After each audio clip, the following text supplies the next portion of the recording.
initialize Genesis sequence. Welcome. I want to talk to you today about this topic, design first APIs for UI components. And in order to know who I got in the audience today, I have a few questions. So let's start with the first one, and that's who in the audience here writes a UI component from time to time? Yeah, quite a lot. Okay, cool. And do you have all the control over the UI? And by that I mean you're the sole owner of the component. So you're not working in a design for a design system. You're not consuming a UI component that you didn't build yourself. A few. Okay, interesting. Maybe more people need to wait until a component is done. So that for example, we're building a UI with a date picker, and that date picker needs to be built. But you already know that you need a date picker. Who's waiting? I'm always waiting until the next thing is done. Hello, my name is Lucien Immink. I am a principal consultant at Team Rockstars in the Netherlands. And since 2022, I'm also a Google developer expert for web technologies. And in the back, and on my right-hand side, you see the best AI that has ever been created, in my opinion, and that's Clippy. I've got him also on my shirt, and he's with me always. He used to help me out with my printer, and now he helps me out with my presentations. Right, so design first, UI components, that's a lot of things. So what I wanted to do is to break down what I'm going to talk about today. So I created a menu, that's why we've got a chef. And the menu for today is, I want to start with a thing that we as humans do better than almost anything else, and that's communication, pun intended. Then I want to briefly talk about what design first means and how we can incorporate that with the development of UI components.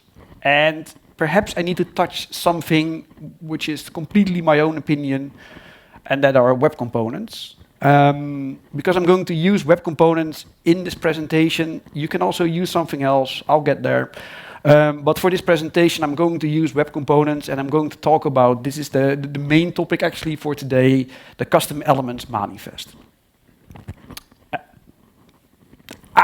Whatever it means, we'll get there. So, communication. And what I've drawn here are two people that are communicating with each other. One is speaking, the other is listening, and vice versa. And the reason we can do that is because we have that thing in the middle, and that's called a language, in case of two humans speaking.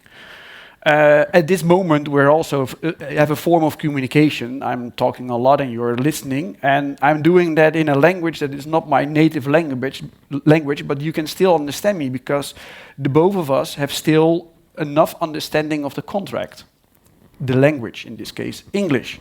And as developers, we are used to translating this to computer systems. So for example, if we have an app that talks to a server, we're also talking about a contract. We're talking about a language that it could be REST or Open API, for example. It could be GraphQL, it could be TRPC, but whatever language it is, in the end, it's based on a set of rules. And the more we know about the rules, the more we know that the other party can better understand what to expect or what to send.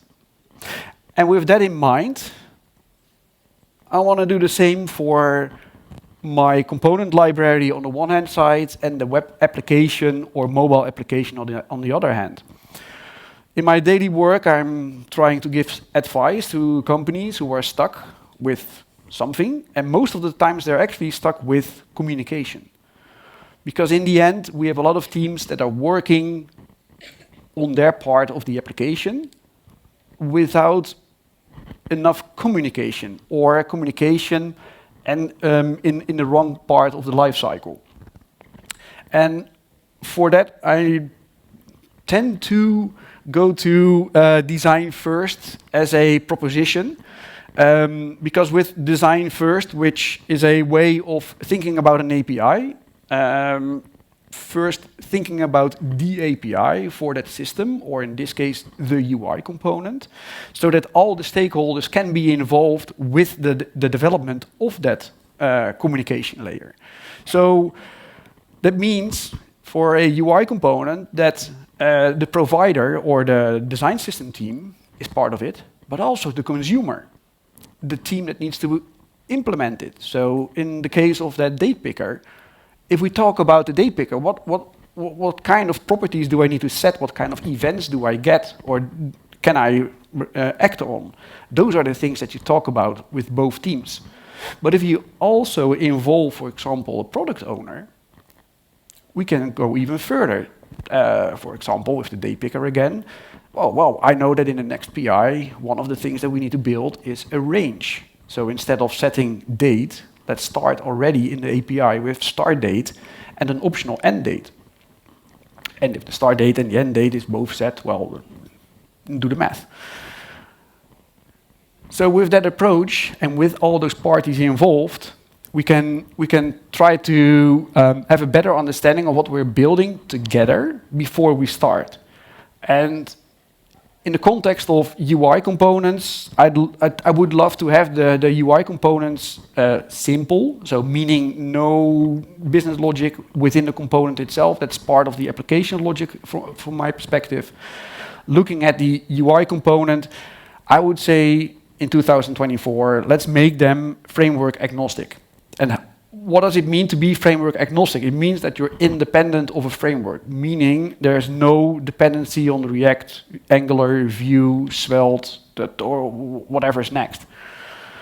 That means that you don't have to rewrite your code in order to use the UI component. I've seen it at a few companies that I've been at, that they have a component library written in React, and one of the teams that want to use it used Angular. So then what do you need to do? Rewrite your complete application to reuse the same components or have a translation layer? That's not something that I want, personally. And also something that I didn't want, but also saw, was an upgrade trap, where the application was heavily reliant on a consumer, on a pre-built UI component library written in a specific version of Angular. And I couldn't update my application to the newest version of Angular due to the fact that I was using that UI component library for my buttons. And I wouldn't say that a button is something that would keep me from updating my application to the latest version for security reasons and other reasons. So to be framework agnostic, from a UI component perspective, we can use web components, because web components are independent of any framework. They use HTML tags like a template, where you can store HTML that isn't part of the live DOM. They use a slot, where you can define if you as a consumer of the web component want to put, for example, your title somewhere, you can set it with the slot name, and it will be put on the correct spot without you having to know anything about the innards of the web component. They can use the shadow DOM, which is quite controversial. On the one hand side, it's awesome because you can't leak any style or any JavaScript to and from the component. On the other hand, you can't leak any style or JavaScript to and from the component. And from an accessibility point of view, it's more tedious to have a good overview of what's part of the component, because it's in the shadow.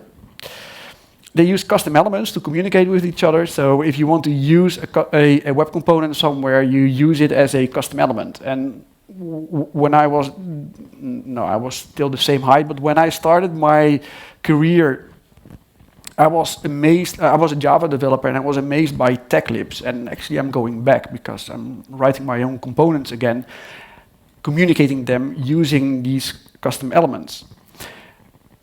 And the web components are part of the web platform. That means they can be used anywhere where you use the web platform. So for almost all UIs built for web applications, but also a lot of UIs in mobile applications, they use HTML, CSS, and JavaScript, and web components are a part of it. You don't have to install any additional things, but if you want to, yes, you can use a library that makes your life easier, but actually you don't have to. You can. Well, same goes for using React, of course.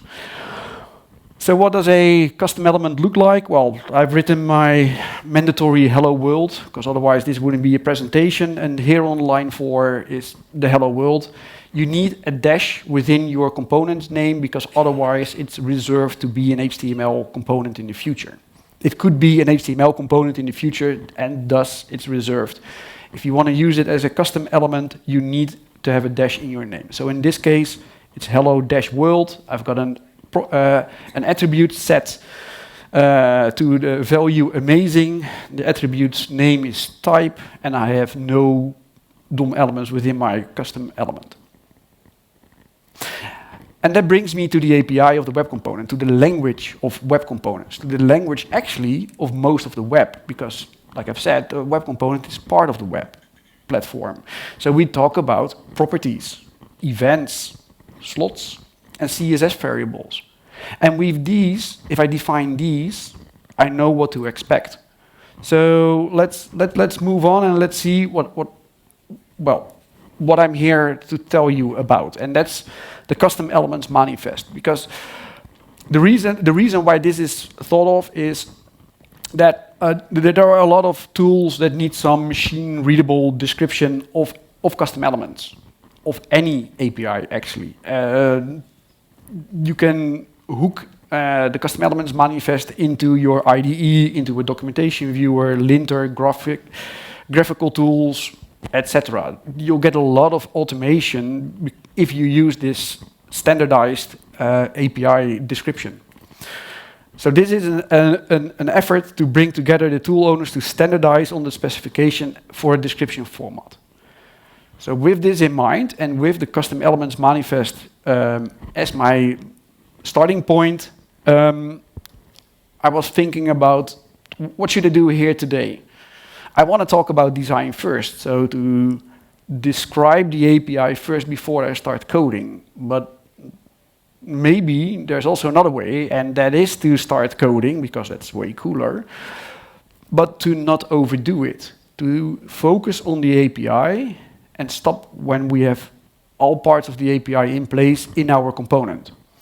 So what we can do is either write the custom elements manifest first, that's pure design first, and then generate a component from that custom elements manifest, or I can write a component, a skeleton component, that only has the API, no additional features, and then I can use that to generate the custom elements manifest. Well, I've got time, so I'll do both. Nah, just kidding. What does a custom elements manifest look like? Well, it's a JSON file, and it holds the API of a certain component. So I've written down the custom elements manifest for a component called hello-world.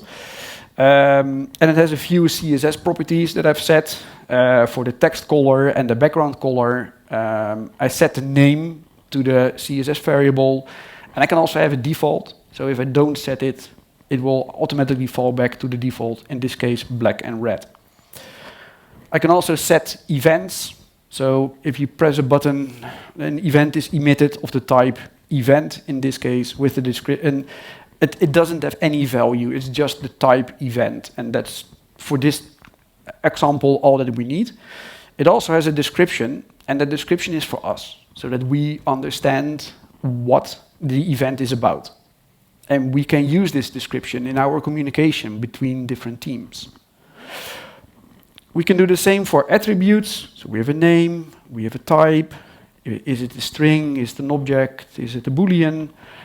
We have a default, a description, and a field name. The field name can be the same as the name, but if you're using, for example, a name is the attribute, and the field name is what you use within the class, so that's the camel-cased version of the other one, the kebab case, I think.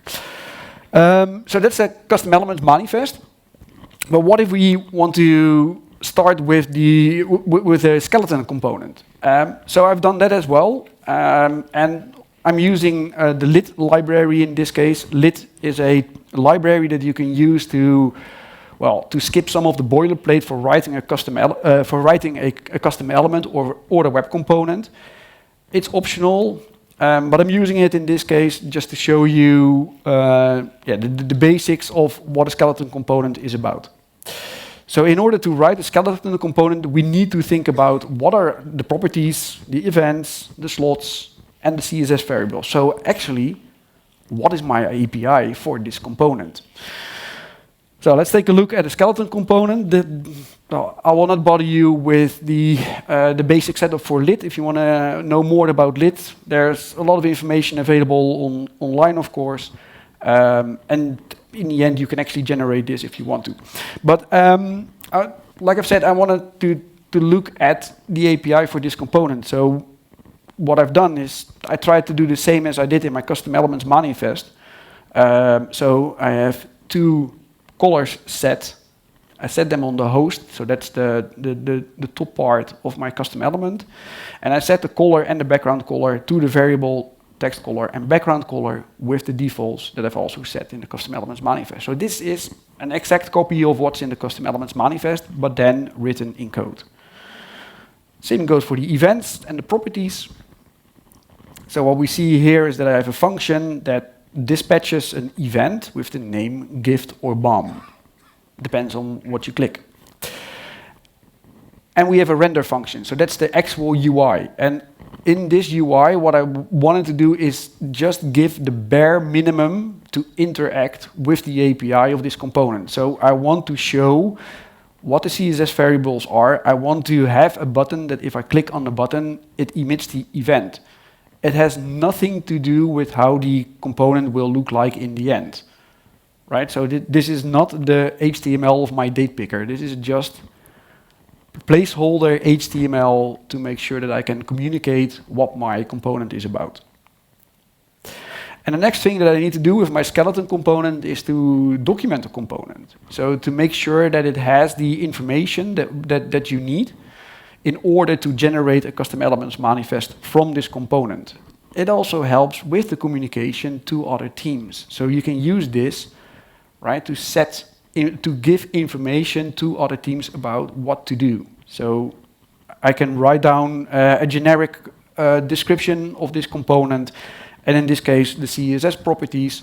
The syntax that you're using here is from JavaScript doc, so that's also another standard way of documentation. You can write it at the top of your component, but you can also write it in line.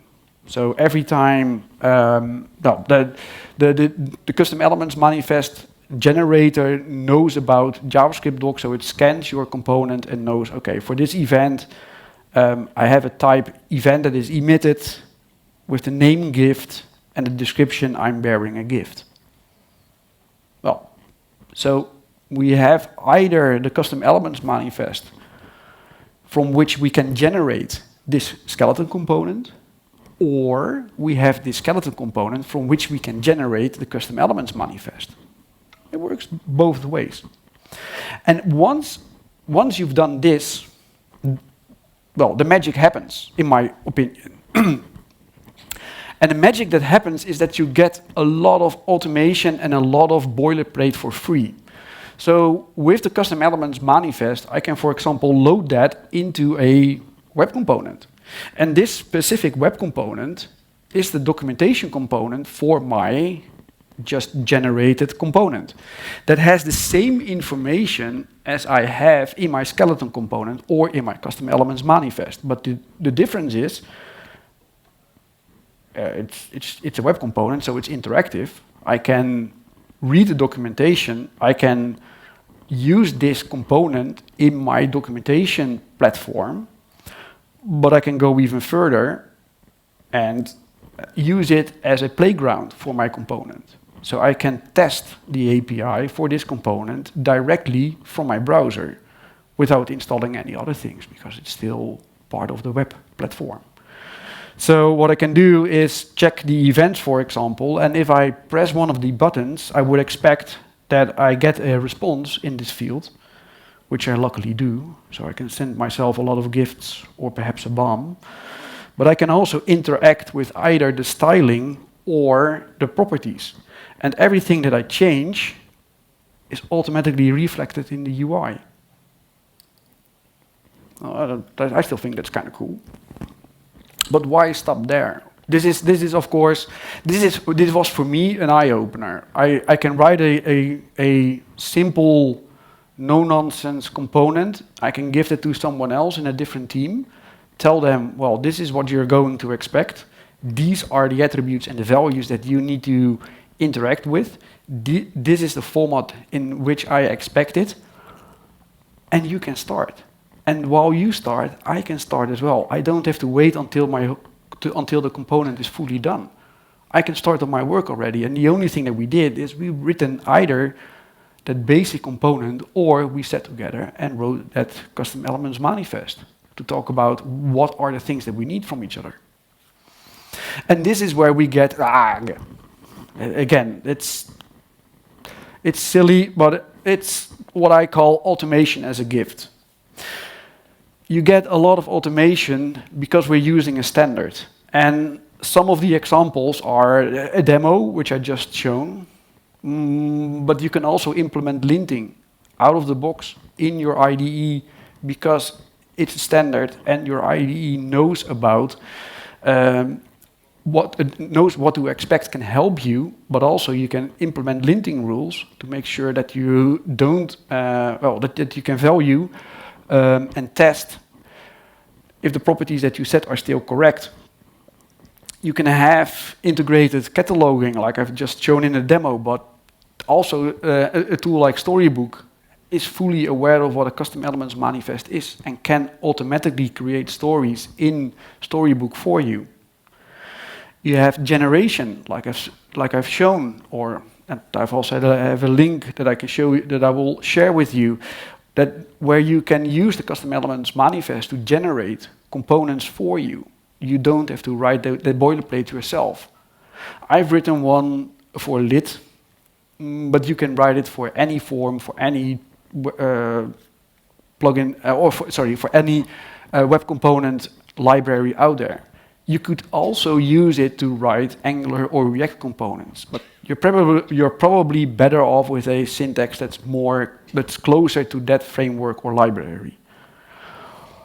Integration, well, I talked a little bit about it already. For example, VS Code is completely aware of the custom elements manifest. If you have it as a part of your source code and you configure the plugin, it will return you with the auto-completion that you expect. And it can generate documentation for you. So based on the JavaScript doc that we write and the annotations that we give in either the custom elements manifest or in the skeleton component, I get a documentation platform, well, virtually for free. So if you're a little bit excited and want to get started, please wait until there's I will show you a notice that it's the best time to take a picture, and I will briefly stop there because there are a few links that I want to discuss. So the first one is lit.dev. That's the start page of the lit library that I've used for my web components. If you want to know more about the custom elements manifest itself, you can go to custom-elements-manifest.open-wc.org.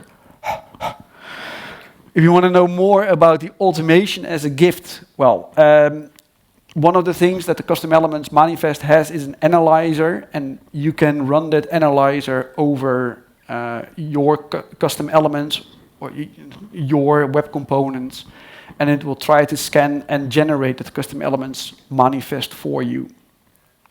Like I've said, I've also done it the other way around. So on my own GitHub, I've made a small tool that uses the custom elements manifest to generate skeleton components for you. So that's also something that you don't have to do yourself anymore. Thank you.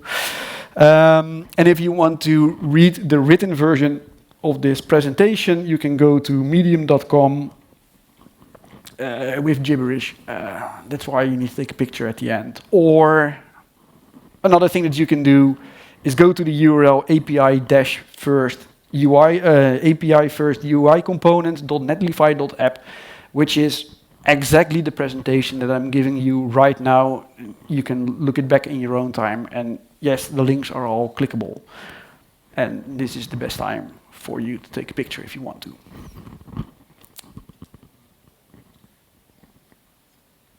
Going away in 3, 2, 1, -1.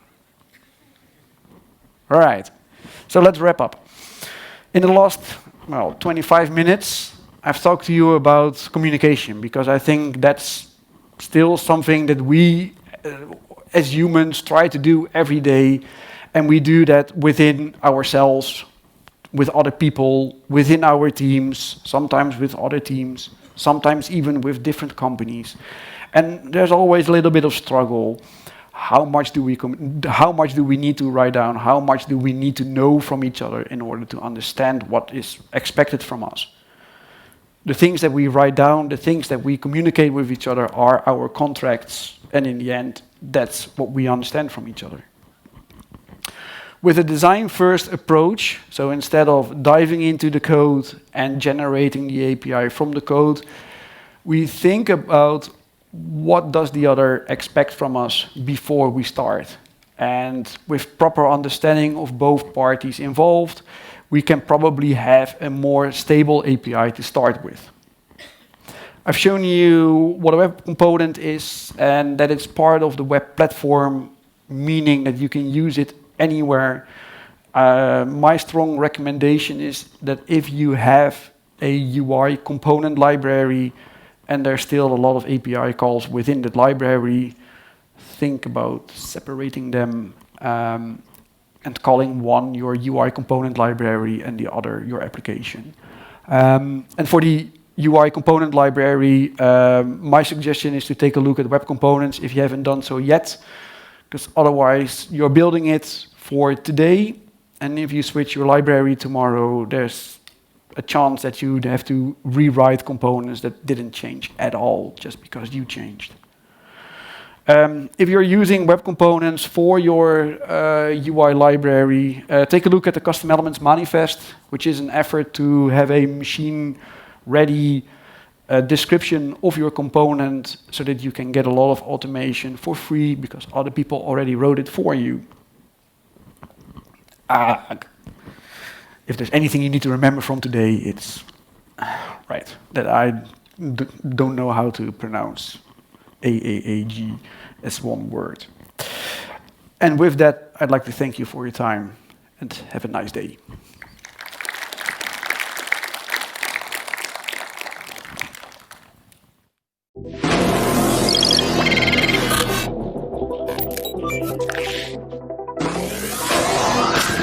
All systems are nominal. Initialize Genesis sequence.